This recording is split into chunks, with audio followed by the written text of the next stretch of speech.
பல பல சம்பவங்கள்லாம் ஒரே சமயத்தில் நடந்துக்கிட்டு இருக்குது. இப்போ இந்த ஐயனார் துணை சீரியலில் இதில் எல்லாத்துக்கும் முன்னாடி இப்போ என்ன ஆகுதுன்னா, சேரனுக்கு முதல்ல ஒரு கால் வருது. கால் பண்ணது யாருன்னு பார்த்தா கவிதா. இவங்க முதல்ல போய் இந்த பொண்ணு பார்க்க போய் இவர் அழகாக வந்து எப்படி வடை சுடணும் அப்படின்னா வந்து சுட்டு காமிச்சிட்டு இருந்தார்ல.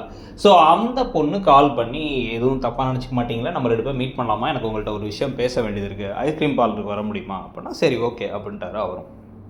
ஆனால் வந்து அங்கே போனதுக்கப்புறம் தான் அவருக்கு ஒரு பெரிய அதிர்ச்சியே காத்துக்கிட்டு இருக்கு. என்ன அப்படின்னா வந்து அந்த படத்துலலாம் வந்து அதே விஜயகாந்த் படம் தான் அது முதல்ல எடுத்தோன்னே முதல் சீன்லேயே சொல்லுவாங்களே, அதே மாதிரி விஷயங்கள் இங்கே நடக்குது. என்ன அப்படின்னா, எனக்கு வந்து உங்களை ரொம்ப பிடிச்சிருக்கு, அதே சமயத்தில் எங்கள் குடும்பத்துக்கும் உங்களை ரொம்ப பிடிச்சிருக்கு. விசாரித்து பார்த்தா உங்கள் குடும்பத்து மேலே தான் குறை சொல்கிறாங்களே தவிர யாருமே உங்களை பற்றி எந்த குறையும் சொல்லலை.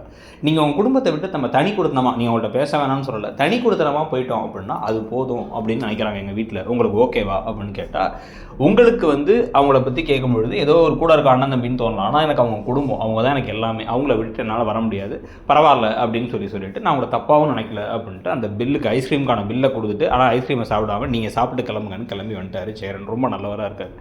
இதுக்கு நடுவில் என்ன பண்ணுறாரு சோழன் அப்படின்னா, ராத்திரிலாம் தூங்க முடியாமல் காதல்லே வந்து அப்படியே விழுந்து என்ன பண்ணுறாருன்னா, நிலாவோட மனசை இன்னும் கொஞ்சம் எக்ஸ்ட்ராவாகவே கன்ஃபியூஸ் பண்ணி விட்டார். அவன்லாம் ஒரு ஆளா, அவன்லாம் ஒன்று செட் ஆவானா, உங்களை வந்து புரிஞ்சுக்க தெரில, அவனுக்கு ஏற்ற மாதிரி அவன் ஒரு பொண்ணை பார்த்துக்கலாம். அதாவது என்னன்னா வந்து ஆஸ்திரேலியா போகணுன்னு ஆசையில் இருக்கேன், நான் புருஷனை பார்த்துக்கிறேன்னு இருக்க பொண்ணை பார்க்கலாம். கனவுகளோடு இருக்க பொண்ணை கூப்பிட்டு போயிட்டு அங்கே அந்த விங்ஸ் எல்லாம் கட் பண்ணி விட்டுருவோம், சிறகெல்லாம் உடச்சு விட்டுருவோங்கிறதுலாம் எவ்வளோ ஒரு முட்டாள்தனமான விஷயம். அவங்களுக்கு செட் ஆக மாட்டான், அந்த கல்யாணத்தை எப்படியா நிறுத்திடலாம், கவலைப்படாதீங்கிறாங்க.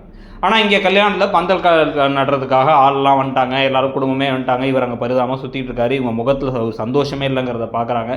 அந்த பந்தக்கால் நடும்பொழுதே ஒரு முடிவு பண்ணிட்டார், கண்டிப்பாக இந்த கல்யாணத்தை நிலாவே வேணான்னு சொன்னால் கூட நான் நிறுத்தி நான் நிலாவை கட்டிக்கிறேன், கல்யாணம் பண்ணிடுறோம் நாங்கள் அப்படின்னு முடிவுக்கு வராங்க. இப்போ கொஞ்சம் கொஞ்சமாக வந்து நிலாவுமே வந்து இவர் ஹெல்ப் பண்ணுறதெல்லாம் பார்த்து கொஞ்சம் இம்ப்ரெஸ் ஆகியிருக்காங்க. பேசாமல் மொத்தமாக ஒரு போட்டு திருட வாங்குற மாதிரி இல்லாமல் மொத்தமாக கட்டி போட்டுறாங்கலாம் வர சொல்கிறாரு கடத்தி. ஆனால் அதெல்லாம் வேணான்னு அவங்க சொன்னாலும் இவர் கல்யாணத்தை எடுத்து தான் போகிறார். இவங்க 2 பேரும் கல்யாணம் பண்ணிக்க போகிறாங்கிறத பற்றி உங்கள் கருத்து என்னங்கிறத சொல்லுங்கள். இந்த சீரியல் எப்படி போகுது, புதுசாக ஆரம்பித்தாலும் நிறைய பேருக்கு பிடிச்சிருக்குங்கிற பாசிட்டிவான கமெண்ட் சொல்கிறாங்க. எனக்குமே பிடிச்சிருக்கு, உங்களுக்கு பிடிச்சிருக்கா, என்ன தோணுதுங்கிறத சொல்லுங்கள். தேங்க்யூ.